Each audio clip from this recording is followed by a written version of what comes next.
नमस्कार दोस्तों, welcome back to our YouTube channel perfect knowledge. ज़्यादा समय न लगाते हुए आज का हम टॉपिक शुरू कर देते हैं, cardinal utility and revealed preference. ठीक है, चलिए शुरू करते हैं आज का हमारा टॉपिक इस क्योट के साथ। कहते हैं by a revealed preference I mean simply the fact that one combination is chosen rather than another. क्या कह रहे हैं कि प्रकट अधिमान से मेरा तात्पर्य केवल इस तथ्य से है कि एक संयोजन को दूसरे की तुलना में चुना जाता है। और ये जो स्टेटमेंट है ये दी थी पॉल सैमुअल्सन ने 1938 में। दोस्तों यहीं से मैं आपकी शुरुआत करना चाहता हूँ कि रिवील्ड प्रेफरेंस की जो थ्योरी है वो दी थी पॉल सैमुअल्सन ने और वो दी थी 1938 में। ठीक है ना। रिवील्ड प्रेफरेंस जब भी आएगा तो आप जो है वो पॉल सैमुअल्सन की ओर जाएंगे। चलिए फर्स्ट क्वेश्चन की बात करते हैं। फर्स्ट क्वेश्चन क्या कहता है हमारा? फर्स्ट क्वेश्चन कहता है कि द कार्डिनल यूटिलिटी अप्रोच,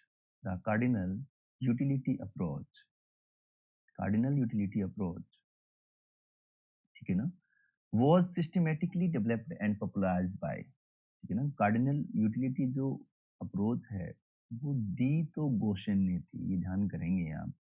गोशेन ने दी है, ठीक है ना। इन्होंने दी है, जो गोशेन है उन्होंने दी है। लेकिन सिस्टमैटिकली डेवलपमेंट जो इसमें किया है वो किया है मार्शल ने, ठीक है ना। और इसको पॉपुलराइज भी जो है वो किया है मार्शल ने, ये ध्यान करना है। कार्डिनल यूटिलिटी की जो अप्रोच है वो दी गोसेन ने। अगर वो आ जाए कि भाई किसने दी है तो आप कहेंगे गोसेन ने दी है। अगर ये क्वेश्चन आ जाए कि द कार्डिनल यूटिलिटी अप्रोच वो सिस्टमेटिकली डेवलप्ड, सिस्टमेटिकली किसने डेवलप किया है, दैट इज एल्फ्रेड मार्शल, ठीक है ना। तो एल्फ्रेड मार्शल इन्होंने एक बुक लिखी थी, आपको याद होगा 1890 1890 में, ठीक है ना। Principle of economics, principle of economics, principle of economics book में इन्होंने बहुत सारी जो टर्म्स हैं, बहुत सारे चीजों को दिया है, ठीक है। चलिए नेक्स्ट क्वेश्चन और इसके एक्सप्लेनेशन को एक बार देख लेते हैं। क्या कहते हैं कि देखो एल्फ्रेड मार्शल हमारा राइट आंसर है। क्या कहता है, व्हाइल अर्ली इकोनॉमिस्ट लाइक गोशेन, देखिए गोशेन इंट्रोड्यूस द कंसेप्ट, इंट्रोड्यूस किसने किया कंसेप्ट को? गोशेन ने। Alfred Marshall popularised the cardinal utility analysis in his book principle of economics 1890। चलिए नेक्स्ट क्वेश्चन पे चलते हैं। क्या कहता है, the revealed preference theory was propounded by, प्रतिपादित जो है किसने किया?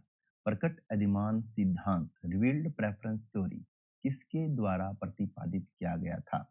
ठीक है, तो आपको पता ही है, अभी मैं पहले जब क्योट हमने देखा था तो मैंने आपको बताया था कि पॉल सैमुअल्सन, ठीक है ना। पॉल सैमुअल्सन और 19 जो है आपको बताया था 38, ठीक है ना। तो यहाँ आप देख सकते हैं Paul Samuelson introduce the revealed preference theory in his 1938 article to free consumer theory from the psychological assumptions of utility, ठीक है ना। क्या कहते हैं, पॉल सैमुअल्सन ने 1938 में अपने लेख में उपभोक्ता सिद्धांत को उपयोगिता की मनोवैज्ञानिक मान्यताओं से मुक्त करने के लिए, किससे मुक्त करने के लिए? उपभोक्ता सिद्धांत की उपयोगिता की मनोवैज्ञानिक मान्यताएं। तो यहाँ मैं आपको बताना चाहूंगा दोस्तों कि ये जो मान्यताएं साइकोलॉजिकल जिसको हम बोलते हैं, ठीक है ना, वो आपका है कार्डिनल अप्रोच, कार्डिनल अप्रोच, ठीक है ना। कार्डिनल अप्रोच जो आपका दिया मार्शल ने, ठीक है। मार्शलियन या कार्डिनल अप्रोच या आप बोल दीजिए इसको कि साइकोलॉजिकल जो चीजें हैं वो आपकी हैं cardinal approach consumer theory, sorry हाँ कंज्यूमर थ्योरी में। लेकिन बात करते हैं जब आप बात करते हैं पॉल सैमुअल्सन की रिवील्ड प्रेफरेंस की, तो ये है आपका बिहेवियरल, क्योंकि यहाँ बिहेवियर देख रहा है वो, ठीक है ना। वो क्या कहना चाह रहा है? वो ये कहना चाह रहा है कि वो यूटिलिटी को कम देखता है, वो बिहेवियर को ज्यादा देखता है, ठीक है ना। वो कहता है कि हमेशा अगर कोई कंज्यूमर ए और बी पॉइंट को उसको चुनना है तो वो उसी को चुनेगा जिस पॉइंट को वो ज्यादा प्राथमिकता देता है, यानी कि वो हमेशा दो पॉइंट में से एक को ज्यादा प्राथमिकता देगा ही देगा, ठीक है ना। इसको बोलते हैं कंसिस्टेंसी। क्लियर है? ठीक है। और वो कहता है कि अगर वो ए के मुकाबले बी को ज्यादा प्रेफर कर रहा है और बी के मुकाबले सी को ज्यादा प्रेफर कर रहा है, इसका मतलब ये होगा कि वो ए को हमेशा प्रेफर करेगा सी के मुकाबले। इसको वो बोलता है ट्रांजिटिविटी। ठीक है ना? चलिए, ठीक है, चलिए देखते हैं नेक्स्ट क्वेश्चन को। कहता है कि in which year was the revealed preference theory introduce, और अभी हम पढ़ करके आए थे 1938। ठीक है ना? पॉल सैमुअल्सन ने दिया था और it was introduced in the article, article का नाम यहाँ आप देख सकते हैं, a note on the pure theory of consumer behaviour. ये भी जो है कई बार मैथ्स द फॉलोइंग में आ जाता है। ठीक है ना? A note on the pure theory of consumer behaviour, और इधर आपको मिल जाएगा पॉल सैमुअल्सन। ठीक है ना? इधर मिल जाएगा कार्डिनल अप्रोच, मार्शल और ऑर्डिनल। ठीक है ना? हिक्स एलन या फिर एजवर्थ। ठीक है? तो आप यहाँ देख सकते हैं। ठीक है? तो ये जो है a note on the pure theory of consumer behaviour 1938 में इन्होंने एक प्रकाशित लेख लिखा था, जिसमें इन्होंने रिवील्ड प्रेफरेंस थ्योरी की बात कही थी कि लोग जो हैं उनका बिहेवियर वो कुछ और दिखाते हैं। ठीक है ना? यानी कि उनके मन का कुछ और होता है, दिखाते हुए कुछ और है। चलिए नेक्स्ट क्वेश्चन की बात करते हैं। गोसेन फर्स्ट लॉ, गोसेन के जो फर्स्ट लॉ है वो किसको कहा जाता है?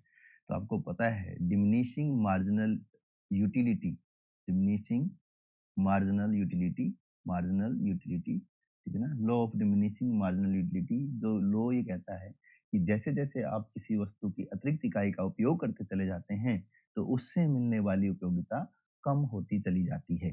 चलिए इसको मैं थोड़ा सा समझा देता हूँ। सपोज कीजिए कि आप जो है आपके पास जो है वो 3 से 4 4 सेब हैं। ठीक है ना?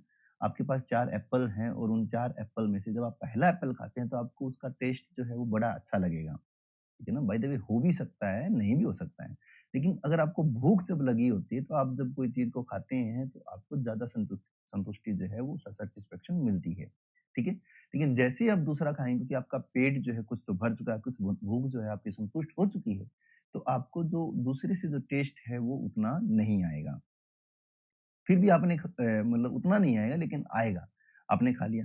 लेकिन जब तीसरा आप खाएँगे तो आपको उस सेब से जो टेस्ट है वो उतना नहीं आएगा जो पहले 2 से आया था। यानी कि पहले से ज़्यादा सबसे ज़्यादा आया, दूसरे से उससे कम, तीसरे से उससे कम।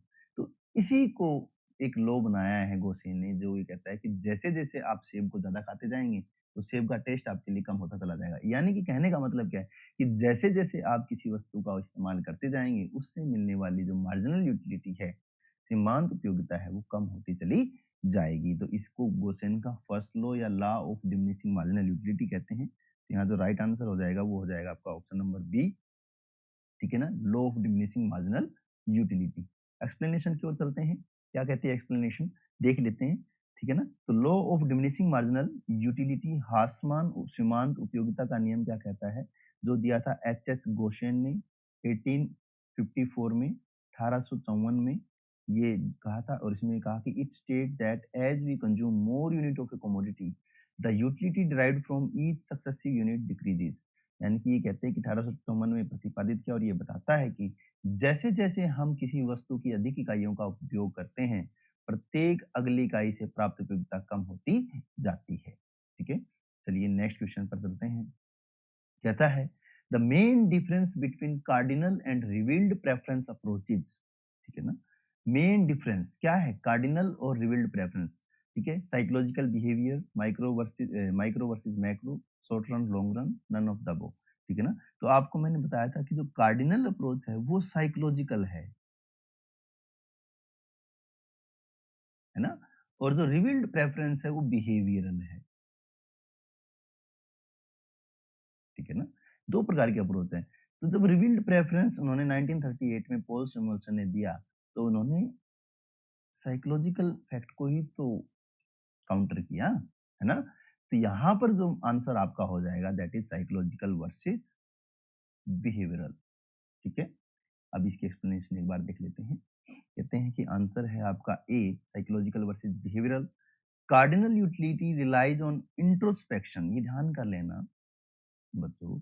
इंट्रोस्पेक्शन ये बहुत बार पूछा भी जाता है।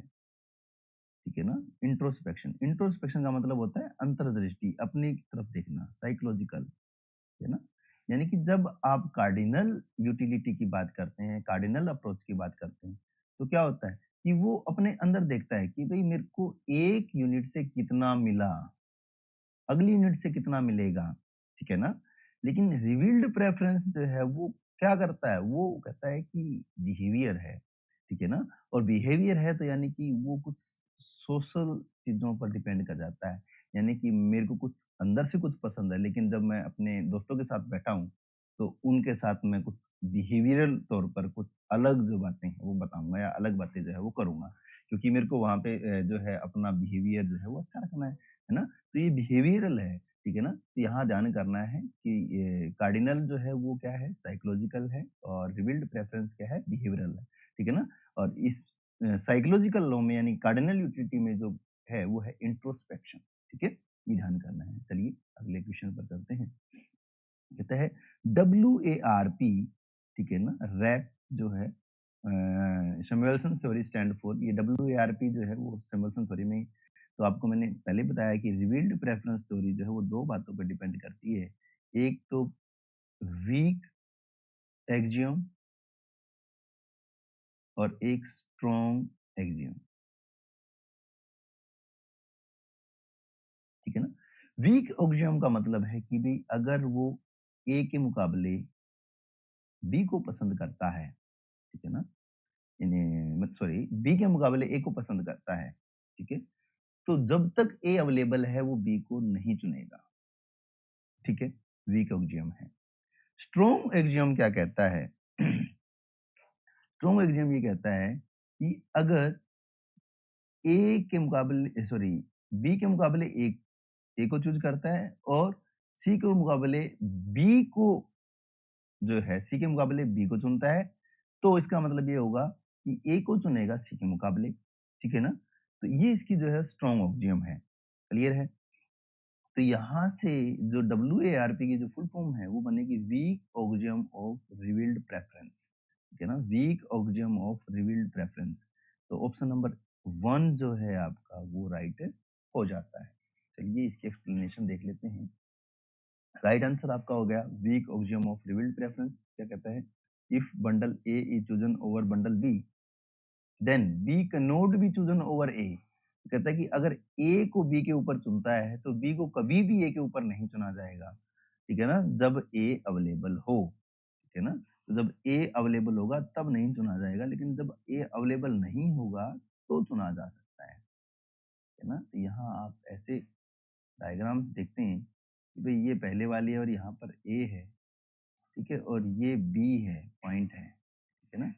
तो वो जो है क्या करेगा, वो जब इस लाइन पे होगा, वो जब इस लाइन पे होगा ए और बी लाइन पे, तो वो हमेशा ए को ही चुनेगा, ठीक है ना?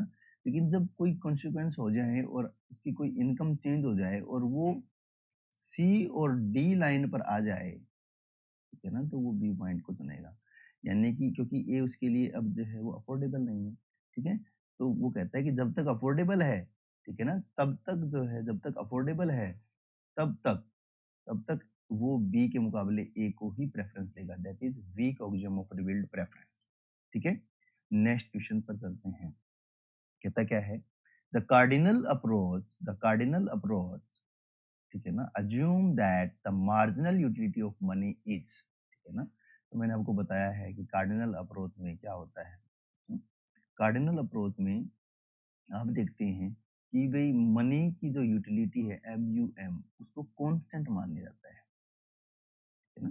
क्योंकि आप ₹1 से अगर आप छोड़ रहे हैं, तो आप सोच के चलिए कि 2 MU आप ड्रॉप कर रहे हैं, तो नेक्स्ट ₹1 से आप 2 ही MU को ड्रॉप करेंगे। ऐसा नहीं है कि आपके पास ₹1 की जो मार्जिनलिटी है, अगले ₹1 की कम हो जाएगी, नहीं, ठीक है ना? तो यहाँ आप ये देखेंगे कि भई मनी की जो मार्जिनलिटी रहती है, वो क्या रहती है? कांस्टेंट रहती है over the period of time, ठीक है? ठीक है? तो जब आप यहाँ पर कंज्यूमर इक्विलिब्रियम देखते हैं, तो आप ये कहते हैं कि MUM इक्वल हो जाता है पीएक्स के, यानी कि प्राइस ऑफ एक्स, ठीक है ना? या फिर आप ये कह सकते हैं कि एमयूएम जो है वो इक्वल हो जाता है एमयू, ठीक है ना? एक्स पीएक्स और MU Y PY is equal to MUM. ये तो आपका सिंगल कमोडिटी के मामले में कंज्यूमर इक्विलिब्रियम है। ये आपका टू गुड्स के मामले में कंज्यूमर इक्विलिब्रियम है। ठीक है? यहाँ आपका आंसर आ जाएगा option number C, constant over the period of time the cardinal approach assume that the marginality of money is constant. चलिए इसका आंसर और एक्सप्लेनेशन देख लेते हैं। कहते हैं कि constant Marshall assume that the measuring rod money, यानी कि मेजरिंग रॉड यानी कि money itself must have a stable value, so its marginal utility remain constant। ठीक है ना? कहते हैं कि मापने वाली छड़ी मुद्रा जो है उसका एक मूल्य स्थिर होना चाहिए, इसलिए वो उसकी एमयू को क्या मान लेता है, एमयू एम क्या हो जाती है, कांस्टेंट हो जाती है।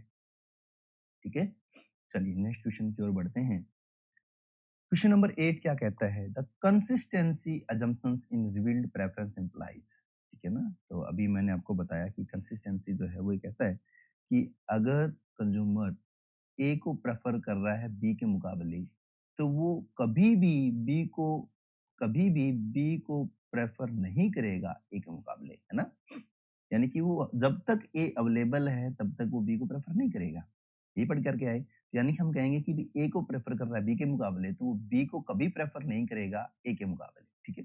तो यहाँ हम देख लेते हैं, ऑप्शन ए कहता है कि ए प्रेफर कर रहा है बी के मुकाबले, तो बी नहीं, ये गलत हो जाएगा। कह रहा है कि ए को प्रेफर कर रहा है बी के मुकाबले, तो बी को कभी प्रेफर नहीं करेगा ए के मुकाबले। यस, यही पढ़ करके आए, तो ऑप्शन नंबर बी जो है हमारा वो राइट हो जाएगा। ठीक है, क्लियर है? ऑप्शन नंबर बी जो हमारा राइट हो जाएगा। आंसर देख लेते हैं। ठीक है, तो आप यहाँ देख पा रहे हैं कि ऑप्शन नंबर बी जो है आपका राइट हो जाएगा। यहाँ मैं आपको एक चीज समझाना चाह रहा हूँ, कि पीछे आप अगर देखेंगे तो यहाँ आपको ट्रांजिटिविटी भी दी गई है। ठीक है ना, कि ए ग्रेटर देन बी और B greater than C, then A greater than C, transitivity. ठीक है ना? और यहाँ ऑप्शन में दे दिया ए और बी दोनों, तो आप जो है इसको और इसको देख करके इसके ऊपर चले जाएंगे। तो ये आपको ध्यान करना है, पूछा क्या गया है, कंसिस्टेंसी। ठीक है ना? कंसिस्टेंसी के लिए आप जो है वो कहेंगे कि ए को हमेशा प्रेफर करेगा बी के मुकाबले। ठीक है, नेक्स्ट पे चलते हैं। नेक्स्ट क्वेश्चन नंबर 9 क्या कहता है, देखिए कहता है कि अकॉर्डिंग टू कार्डिनल एनालिसिस, जैसे ही कार्डिनल आए आप ध्यान करेंगे मार्शल ने दिया। ठीक है ना? Consumer equilibrium is reached when, consumer equilibrium कब होगा, मैंने आपको बताया सिंगल कमोडिटी के मुकाबले में M U X is equal to P X, है ना? और दो गुड्स के मुकाबले में M U X P X is equal to M U Y P Y is equal to M U M, और यहाँ एम यू एम, है ना? ये हमने कहा। ठीक है, तो यहाँ एम यू एम तो जो उन्होंने मिस कर रखा है, कोई बात नहीं। तो आप देखेंगे ऑप्शन नंबर 1 सिंगल कमोडिटी के मुकाबले में ये सही है, और M U X P X M U Y P Y, और दो गुड्स के मामले में ये सही है। तो आपका आंसर आ जाएगा option number D, both A and B right. ठीक है ना, ये आपका आंसर आ जाएगा। ठीक है, मैं ये जो ऊपर के ऑप्शन है, ठीक है ना, आपका राइट आंसर आ जाएगा ऑप्शन नंबर डी। ठीक है, चलिए नेक्स्ट क्वेश्चन पर चलते हैं। ठीक है, यहाँ आप देख सकते हैं सिंगल कमोडिटी के मुकाबले में, और इसकी एक्सप्लेनेशन यहाँ दी गई। Next question, question number 10, question number 10 जो क्या कह रहा है, ये कह रहा है ट्रांजिटिविटी इन रिवील्ड प्रेफरेंस। ट्रांजिटिविटी अभी मैंने आपको बताया, ट्रांजिटिविटी। ठीक है ना, कंसिस्टेंसी और ट्रांजिटिविटी, है ना? ठीक है, तो ट्रांजिटिविटी कि ए को प्रेफर कर रहा है बी के मुकाबले, और बी को प्रेफर कर रहा है सी के मुकाबले, तो ए को प्रेफर करेगा सी के मुकाबले। ठीक है ना, तो अपना हो जाएगा ऑप्शन नंबर ए राइट हो जाएगा। चलिए इसकी एक्सप्लेनेशन आप देख सकते हैं। ठीक है, और इस ट्रांजिटिविटी को ही हम क्या कहते हैं, स्ट्रॉन्ग एक्सियम कहते हैं। ट्रांजिटिविटी और the strong axiom allows for the ordering of preference, if A is prefer to B and B to C, then logically A must be prefer to C. ठीक है ना, तो ट्रांजिटिविटी कहिए या कहिए स्ट्रॉन्ग एक्सियम। ठीक है ना, ये ध्यान कर लेना। चलिए नेक्स्ट क्वेश्चन 11 नंबर क्वेश्चन पर चलते हैं। कहता क्या है, कहता है cardinal utility measures utility in hypothetical units. ठीक है ना, तो कार्डिनल यूटिलिटी का जो मेजरमेंट है वो किस में मापा जाता है, तो आपको पता है कि इसकी मेजरमेंट की जो इकाई है वो होती है यूटिल, यानी कि उपयोगिता को यूटिल में मापा जाता है। ठीक है, तो आप कहेंगे बी। ठीक है, right answer B, option number B, utils. इसकी एक्सप्लेनेशन आप देख सकते हैं। फिशर ने ओरिजिनली इसको सजेस्ट किया था, ये यहाँ आप देख सकते हैं कि Fisher originally suggested utils as a unit of quantify satisfaction which is centre to the cardinal approach. ठीक है ना, तो फिशर ने इस इकाई को प्रतिपादित किया यूटिल्स को। ठीक है, और ये यूटिलिटी मापने की इकाई है। नेक्स्ट क्वेश्चन पर चलते हैं, क्वेश्चन नंबर 12 क्या कहता है, Samuelson revealed preference theory leads to which type of ordering. ठीक है ना, तो मैंने आपको बताया कि रिवील्ड प्रेफरेंस जो है, रिवील्ड प्रेफरेंस जो है वो वीक ऑक्सियम, ठीक है, और स्ट्रॉन्ग ऑक्सियम की बात करता है। ठीक है, तो आप ये सोचेंगे कि भाई यहाँ तो दोनों का आंसर ऑप्शन नहीं है, तो आप कहेंगे कि नहीं, स्ट्रॉन्ग एक्सियम पर ज्यादा बल देता है। ठीक है ना, स्ट्रॉन्ग एक्सियम पर ज्यादा बल देता है। वो कहता है कि ए को प्रेफर किया जाता है, तो ए को प्रेफर किया जाएगा सी के मुकाबले। ठीक है, 1 सेकेंड।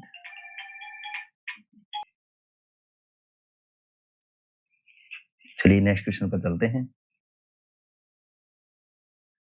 यहाँ आप देख पा रहे हैं, strong axiom, Samuelson rules out indifference. A consumer definitely prefer one bundle over another, creating a strong order. A is preferred by B. ठीक है, क्वेश्चन नंबर 13 क्या कहता है, कहता है Gossen second law is also known as. तो Gossen का जो फर्स्ट लॉ था, आपको पता है Gossen first law, Gossen first law, ठीक है ना, that is law of diminishing marginal utility, diminishing marginal utility. ठीक है ना, और गोसेन का जो सेकंड नियम है, सेकंड लॉ ऑफ गोसेन, वो आपका है equi marginal, equi marginal, marginal utility. ठीक है ना, तो law of diminishing marginal marginal returns no, law of equi marginal utility yes. ठीक है ना, तो ऑप्शन नंबर बी जो है आपका राइट आंसर हो जाएगा। ठीक है, चलिए इसकी एक्सप्लेनेशन देख लेते हैं साथ के साथ। ठीक है, both, sorry 1 second, law of substitution B. ठीक है ना, लॉ ऑफ सब्स्टिट्यूशन बी, तो ऑप्शन नंबर डी आपका राइट आंसर हो जाएगा, बोथ बी एंड सी। ठीक है, देखिए इसमें क्या है कि इक्वी मार्जिनल यूटिलिटी में आप क्या करते हैं कि दो गुड्स की बात करते हैं जहां से आपको, ठीक है ना, यहाँ से आप इस गुड को खरीद रहे हैं, यहाँ से आप इस गुड को खरीद रहे हैं, जहां ये इंटरसेक्ट कर रहे हैं वहीं आपकी जो है एमयू होनी है। ठीक है ना, तो आप ये कहेंगे कि एम यू एक्स, ठीक है ना, P X is equal to M U Y, P Y is equal to M U M. ठीक है ना, तो यानी कि यहाँ आपकी जो सब्सटीट्यूशन की रेट है वो भी क्या होगी, इक्वल होगी। ठीक है ना, तो लॉ ऑफ सब्स्टिट्यूशन, ठीक है, लॉ ऑफ इक्वी मार्जिनल, इसलिए इसको कहा जाता है। तो कहते हैं क्या कि it is primarily the law of equi marginal utility but also called as law of substitution because a consumer substitute a good with higher utility for one with lower utility. ठीक है ना, तो यहाँ आपका आंसर आ जाएगा option number D, both B and C. चलिए next question पर चलते हैं। क्या कहता है, which approach makes the assumption of introspection. हम अभी पढ़ करके आए थे, ठीक है ना, पीछे ही हमने पढ़ा था इंट्रोस्पेक्शन, कार्डिनल अप्रोच में ये बात हमने पढ़ी थी जब हम बिहेवियरल और साइकोलॉजिकल की बात कर रहे थे। तो आपका आंसर आ जाएगा option number C, cardinal approach. यहाँ आप इसकी एक्सप्लेनेशन देख सकते हैं। क्या कहता है, cardinal approach, the cardinalist school assume that a consumer can took into their own mind and gauge exactly how much satisfaction they drive. यानी कि वो सटीक रूप से माप सकते हैं कि वो कितनी संतुष्टि जो है उनको मिल रही है। ठीक है, इसको बोलते हैं introspection. Next question, question number 15 क्या कहता है, कहता है कि revealed preference theory is based on assumptions that choice reveals.